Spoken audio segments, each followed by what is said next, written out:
Hi,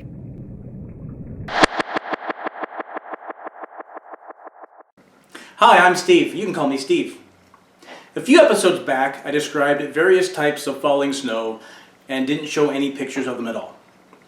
Then I ran out of time before I got to all the different ways snow can behave once it's fallen on the ground, and promised you another video with pictures. This is that video. First, a quick recap. Freshly fallen snow is called powder, and it's the best kind of snow. It's light and fluffy and relatively easy to plow and shovel. Skiers like it because fresh powder makes for great skiing conditions.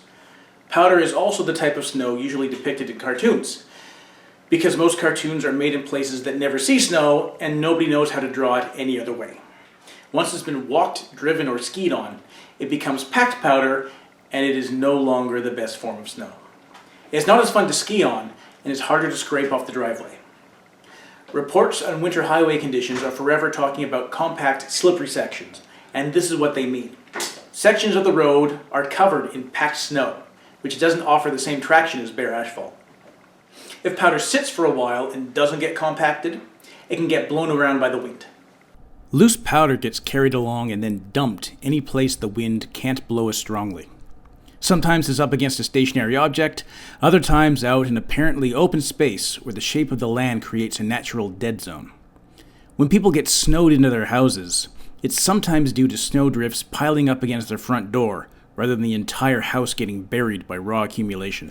A cornice is a type of snowdrift that hangs over the edge of a mountain ridge. Walking on one is the best way to take an express trip to the bottom of the valley, usually in the company of half the snow on the mountain. Cornices can break off and cause avalanches even without the help of a clumsy mountaineer like this guy. I have no idea who he is, but he's in the public domain.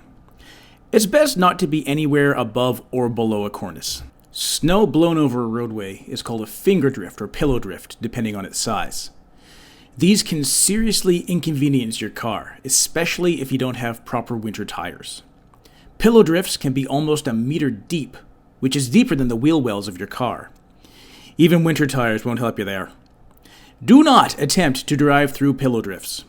Personally, I rarely see them, because the roads in Canada generally get plowed fairly quickly, so they're pushed aside long before I try to drive by them.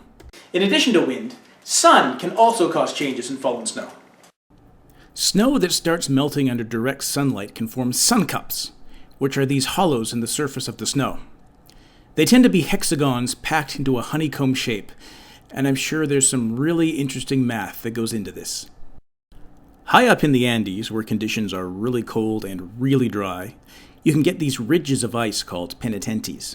They start out as sun cups, but those raised areas that don't melt are aligned with the general direction of incoming sunlight.